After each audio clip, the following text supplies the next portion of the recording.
this is Rich Paredes and I'm here to share to you our Bloom Sanitary Napkin. Now, of all the products, why napkins?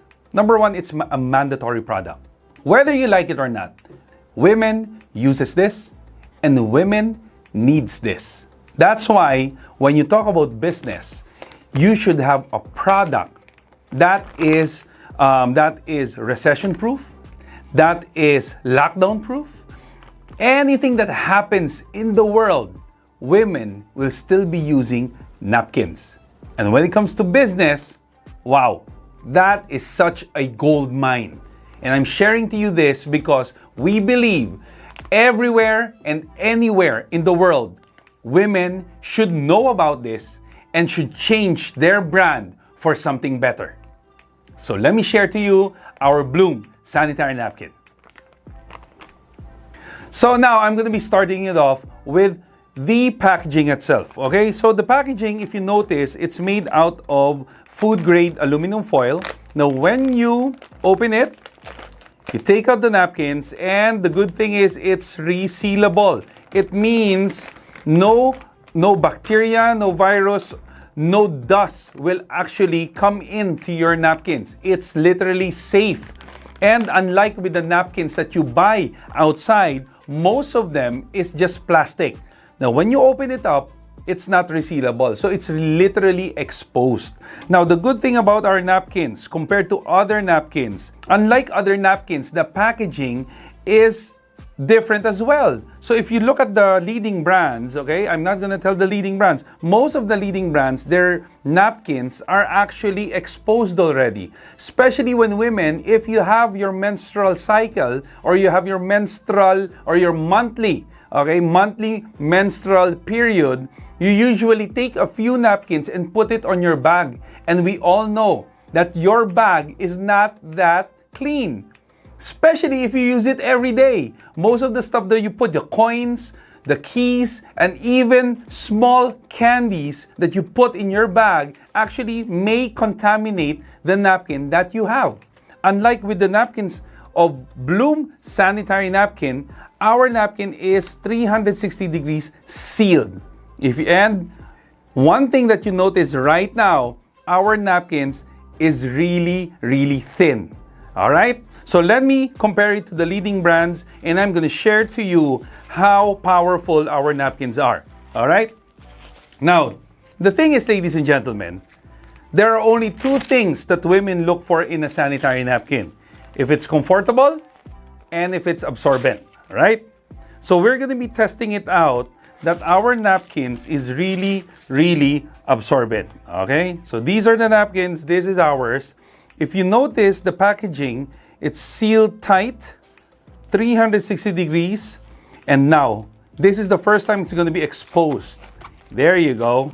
Now, if you have the napkins right now, and you're looking at it, our Bloom Sanitary Napkin, if you have it right now, the first test is the touch test. We're going to touch and we're going to feel if our napkins is literally smooth. Because most of the napkins outside the market, it's really rough. That's why a lot of women are uncomfortable with what they're using. Unlike our napkins, with just a touch, you will notice it feels like it's literally cotton, it's literally cloth, it's literally like a fabric. That is the amazing part. That's why when you use this, you will feel comfortable and you feel safe. Now, what I'm going to do is I'm going to be putting 50 ml of liquid to each of the pads. Why? Because when a woman menstruates, 30 to 80 ml of blood comes out every menstrual cycle. So usually it takes around 3 to 5 days, the blood that's going to come out. So I'm going to be using 50 ml just to see and just to show you how wonderful our product is. All right, are you ready? Here you go. There you go. So of course, once the menstruation starts, you cannot stop it. There's no way that you can stop it until the cycle ends. So the problem right now, napkins, a lot of people doesn't know, napkins are actually the perfect breeding ground of bacteria. Did you know that it only takes around less than 2 hours for the bacteria to literally invade the whole napkin? Wow, you like that word? Invade. Invade the whole napkin, and really, how would you know if the bacteria is there? They will develop a little bit of smell, a bit of, if I may say, a fishy smell, in the napkins. That's why you're going to notice that there's going to be a foul smell, and you will notice that the women are really a bit ashamed every time they have, because they don't want you to smell that foul smell. Now, I keep on talking about smell, but anyway, why do I say that? Because 100% when they use our napkin, it's dry, it's comfortable, and it doesn't smell. Is that good news? Okay? Is that good news? Why? Because it has a function, and I'm going to be sharing to you a little bit about the function in later in this video. Now, so how do we test if our product is dry and the others are wet? Simply use tissue, and you will notice here. So now we're going to be testing our napkins if it's wet or dry. So we start with the leading brands. Okay, here you go. Oh my God! Now look at this. Look at this. Can you imagine if this is blood, right? Imagine if this is blood, it actually touches the women's private part. Now, if it has blood, it has bacteria, do you think the woman can get infected? Yes, 100%. Whether you like it or not, women are so exposed to all of this bacteria, all of these infections. It's because the woman's private part is open. It can literally go inside. That's why don't be surprised they have dysmenorrhea, they have UTI, they have certain infections, even to the point it becomes cervical cancer. If you think about it, our grandmothers, they don't have any problems like that. Why? Because they use cloth. Before, in the olden times, they used cloth. Now, when all of these napkins came out, most of the women right now are getting sick. And right now, the second killer of women is actually cervical cancer. Is this making sense? Yes? Thank you so much. Now, with our napkins, okay, I'm gonna dry it off, okay? I'm gonna dry it off. With our napkin, the good news is, even if I press it, see? It's still dry. Ah, isn't it wonderful? How many of you, especially the ladies, how many of you ladies would rather have a dry napkin rather than a wet napkin? Yes, okay? So this is one of the best selling points of our product. It keeps you dry. Is that good? Yes. Now, let me share to you what's inside of the sanitary napkins. I'll just really make this quick. Number one is napkins right now are made out of plastic. That's why the irritations, okay? It's very irritating when you use it. It causes rashes, it causes darkening, it causes a little bit of blemishes, and that's why women are really uncomfortable. Now, a lot of women, they don't know what's inside of a napkin, and to my surprise, the first time I saw this, they're not actually using any cotton right now. They're actually using paper. Can you imagine? Paper! And right now, napkins, of course, where do you get paper? They don't get it from trees anymore. They actually get it from recycled material. So most of the napkins that you're using right now is recycled. Wow! And the last part of the napkin, here, the last part is also plastic. That's why you feel the heat, you feel that all of the pungent smell actually is all kept here. And where does it go? It goes back to you. The problem is all the chemicals that's inside the napkin, it goes back to you. And imagine the napkins with paper. Of course, when you recycle paper, what usually comes out? It's actually brown. Why is this white? Because they bleach it. That is another problem. Another chemical that is inside the napkins. That's why a lot of people get infected. Are you learning? Thank you so much. Now, the napkin in this brand, it has paper, it has plastic, and you'll notice there's a little bit of crystals. Okay, can you see it? There's a little bit of crystals. This one is what we call it silica gel. All right, you find it in your bags, in your shoes, and most of the time it is used to absorb moisture, and it takes out odor. The problem is you can see it in the pouch that it says do not eat, throw away, because the material itself is not good for your body. Can you imagine every month you've been using this, and month by month it's trying to poison you? This is how scary it is. And the good news is, if there is a problem, we have the solution. So guys, we're going to be talking about the Bloom Sanitary Napkin, and I'm going to be sharing to you this powerful napkin. Is actually 8 layers. Now, the first layer, you're going to notice, it's actually like cloth. Literally, it's like cloth. It's like underwear. It's like an extension of your underwear. This part. Okay? Look at it. It's literally cloth. That's why when you use it, it's very, very comfortable. Now, the next layer is this one. This powerful, cute pink strip is actually our negative ion strip. The beauty with this, it has a powerful content of negative ions. Now, what does negative ion do? It suppresses the bacteria. That's why you will notice that there is no smell. Why? Because the bacteria didn't grow. It didn't multiply because of this powerful strip. Another thing that it gives energy. It also promotes really good blood circulation.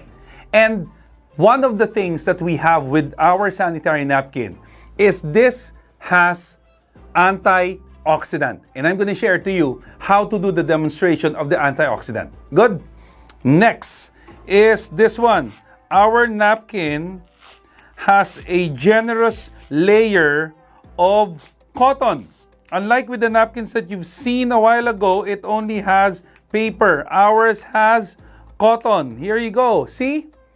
Imagine our product has 100% cotton. Good? And another powerful layer is this one.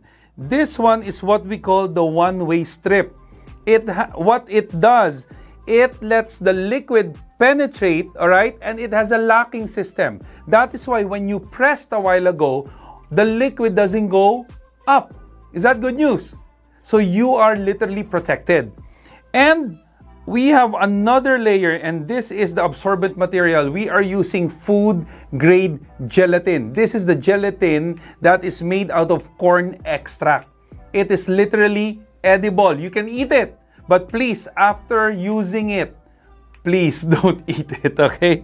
So now, that's why you're gonna notice our napkin has an expiration date, okay? The expiration date because we are using food-grade material. And also, we have an international halal seal, okay? Because we don't use any chemicals on our sanitary napkins. Is that good news? Now, if you remember, ladies and gentlemen, we actually used 50 ml on the pad. Now, this is a little bit of the water that was left. I'm going to be putting the gel inside.